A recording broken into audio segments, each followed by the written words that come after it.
mabala sa publiko, mag-ingat po tayo sa online job scams na kumakalat ngayon sa Facebook, Telegram at WhatsApp.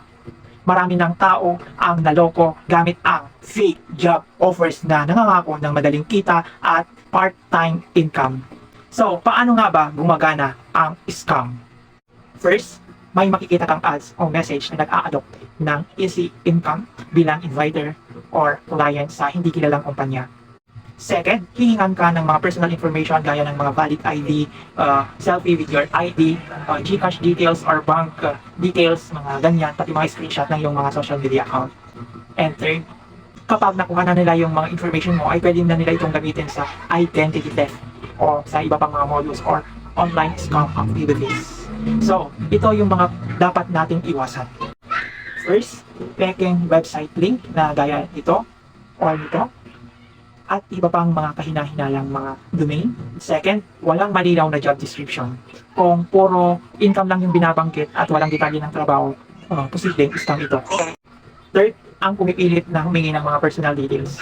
Kasi ang lehitimong kumpanya ay hindi basta-basta humingi ng mga valid ID at mga financial details.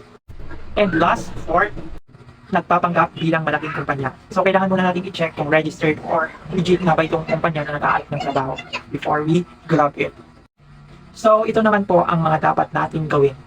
First, huwag mag-click ng kahina-hinalang link mula sa hindi kilalang sources.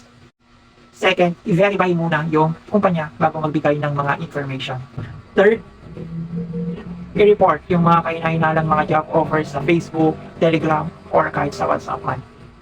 And fourth, protektahan ang iyong account sa pamamagitan ng pagpapalit ng password and pag-enable ng two-factor authentication. Kung may napadalahan ka na ng mga information, mag-ingat.